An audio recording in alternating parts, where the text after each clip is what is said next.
the whole handicap of my career is that I never work in one and the same material. That's very annoying because of the. I wish I had a specialism, like I'm very good with wood or with metal or so, but I don't have that. So one day I have to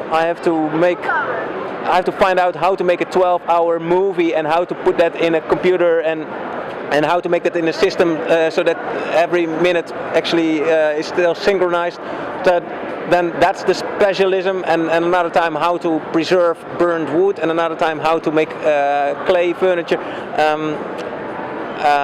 I couldn't choose which material, and I think that's also inherent to my way of working, that it's never one way which I keep on following. It's always the explosion that happens in your head when you don't know what to do with a material or with a concept or so. That keeps it fresh, I think. So if I was forced to work only in one material, I think I would quit my job. Then, oh fuck, what would I do if I didn't do this job? I think of that every now and then, actually. Of course, because of it's not always nice or so, and then I think, fuck man, tomorrow I'm going to quit this whole shitty design world.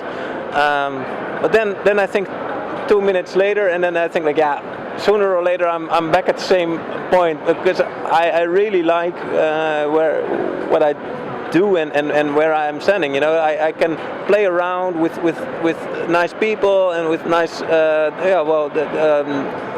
either in my own office or external people to work with materials. I have my platform where I can show the ideas that I have.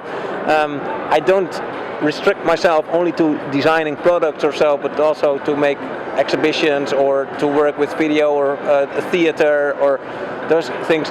So yeah, the idea is always first, and then I fill it in with a material and a technique. And sometimes I already have quite a clear idea what kind of material would fit with it, because of sometimes it's a part of the concept. For instance, with the circus that I did in 2014, I wanted to make those very superficial kind of pieces in bronze. So I made a chewing ball machine in bronze, and well, for me, the bronze is symbolic for a kind of timeless material, and the chewing ball machine, which was actually a medicine chest, is a very temporary, entertaining thing. So there, the material is part of the concept, actually. So there, I really had a clear idea, like, okay, this should be made in bronze. But in other cases, I don't care that much what kind of material it is. You know, I just have a certain picture, and if it's polystyrene foam, it's also fine with me. You know, so it really depends. And well, sometimes also it doesn't technically work in a certain material, so then we need to change it. It depends from process to process, actually, how it is. I've never felt myself as a victim of the system in which people require something new. That's the problem that you created yourself. Because on purpose, I never made a big studio. You know, we're just a small team, 10 people, and that's very doable compared to I sell works all over the world. So then 10 people is not a very big team.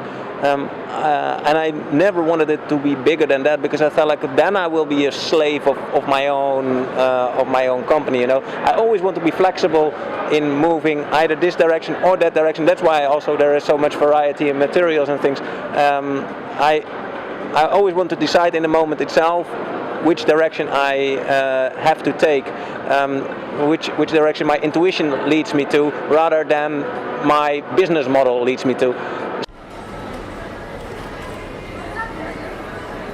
My intuition is my main tool, actually. I have to really cherish that, because of that. Yeah, well, as I said, that's why I want to keep on the flexibility that I have.